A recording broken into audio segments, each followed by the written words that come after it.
Hi, my name is Aiden Cook, and this is my voice, my great-grandfather, Francis Hill. I chose him as my voice because he's lived for a long time and has many interesting stories to tell. One story that I enjoyed was when he was little. He had a strong dream that he wanted to go into the Annapolis Naval Academy. He worked so hard and passed all of his entrance exams, and he even arranged to be appointed by a U.S. Senator.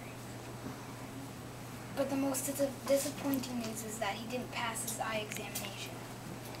Back then, to go into the Navy, you need to have perfect eyesight 20/20. He had 2100. After the disappointment in the Naval Academy, he decided to work at Raytheon. One day when he was walking into the main office, a young lady walked up to him and asked, "Do you want a kiss?" He said, "Sure." She came around behind her back and gave him a chocolate kiss. Red from here to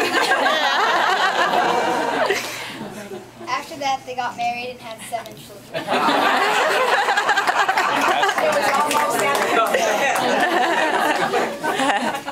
Before they got married, my great-grandfather was in the Army, and the chaplain called him to headquarters and told him he was on leave to get married. And he was shocked. I didn't know.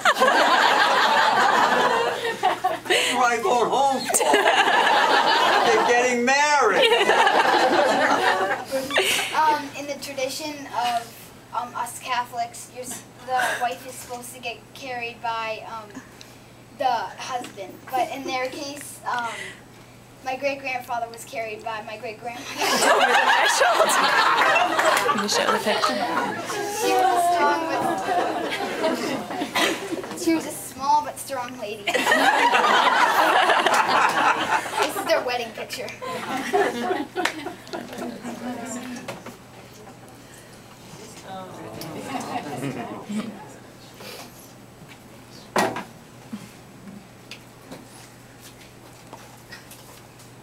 My great-grandfather was drafted into the Army and fought in World War II. My grandfather would like to tell about 2 stories in World War II. 2 stories? One in Germany and Oh, okay. the doctor. Yeah, okay. Well, during World War II, as Aiden said, I was drafted into the Army, and I served with the 1267th Engineer Combat Battalion. And I served in both the European Theater and in the Pacific Theater. And being assigned to the Engineer Combat Battalion, our mission was to clear the way for the infantry to come in after we had secured an area and built the bridges to go across the water. That was our mission. And, you know, I had a lot of experiences, but certainly one that does stand out for me, not so much for the battle itself, but this was right after the Battle of the Bulge in the European Theater. And now our unit was assigned to move eastward toward Germany because we were going to march into Berlin. That was our purpose. And so we started marching. We had been training for several months, even in England, the building of these bridges. And we are now in Germany after the Bulge. We're moving eastward toward Berlin, and we came into a town called Saarburg. And when we arrived at our destination at that time, it was in a German barracks that had been totally bombed out. We had, the debris was every place, but that's where we were staying for the night. And we came in there, and of course, one of our other companies had cleared out the Germans, and so we were going to camp there for the night. And the place was riddled with bullet holes every place, and the debris was terrible. And we slept. I remember we had to go out in the field and gather up straw, because that was our mattress that we used in a sleeping bag. And so we stayed there for the night, and then the next morning, this is why I remember so well, is many of us went to Mass on a Sunday morning in the church in the village, and every one of us, no matter where we went, had to carry our rifle with us. And to go into Mass and be worshiping with all the women around and the older men who could not be conscripted by the army, it just didn't seem right. I mean, that was, you know, here you are going to kill, perhaps did kill, many of the relatives of these very people that we were at Mass with. So but we wanted to get to Mass because we knew where we were heading, and so we did, and then came out. That was a Sunday, and then Sunday night we wanted to pray we would be protected. Sunday night we headed further east to help in our march toward Germany, toward Berlin, and we get up to an area where now we have to build what we'll call pontoon bridges.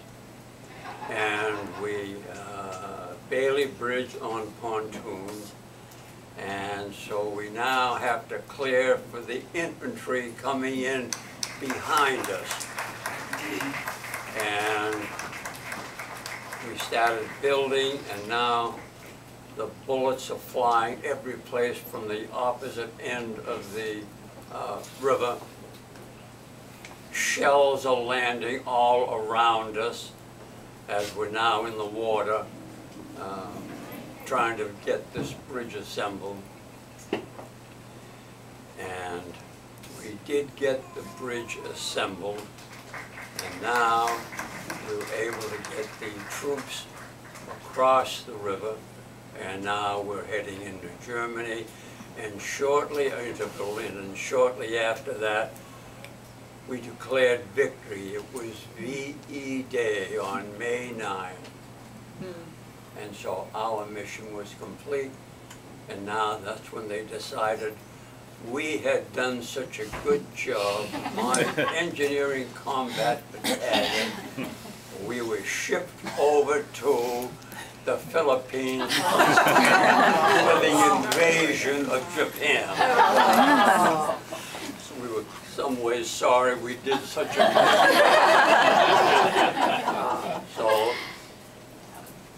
I would say, I mean, that, as I say, it was more, not that that was any unusual combat experience, but just being in Mass and then going up now, it just didn't seem right. But that's the story. And now, what was the other one you wanted? Oh, that's okay. That was the house. That's okay. Huh? Oh, the doctor's house. Oh, that's okay. Oh, in the doctor's house. Oh, yeah, because in the doctor's house, near this German barracks, we, you know, saw all this beautiful chinaware and everything, but I know I saw a lot of dishes, and I knew the doctor was either not coming back, he might have been dead, the family. Furniture, the chinaware is dead, beautiful. I packed it up and sent it home. So,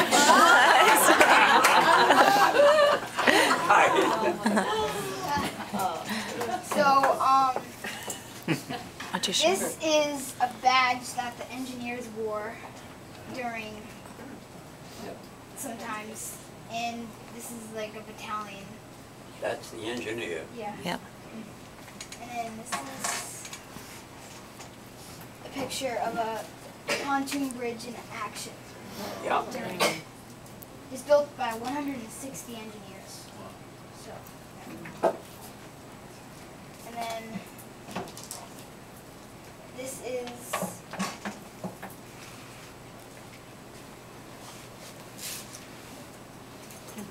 my great-grandfather in uniform with his wife. And I have one more thing to show.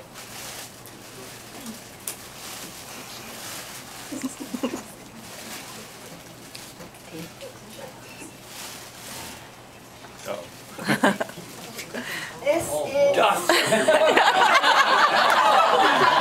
this is what was fired at them during the preparation of the bridge.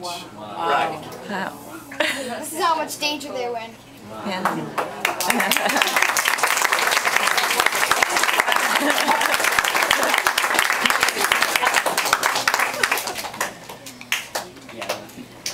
And we thank your grandfather for his Yeah. service. Thank you. I learned that my great-grandfather had a very interesting life. I discovered that his dream going into the Naval Academy didn't come true. But if it did come true, he wouldn't have met his wife. I learned that sometimes disappointments can lead to better things in a good life. Thank you.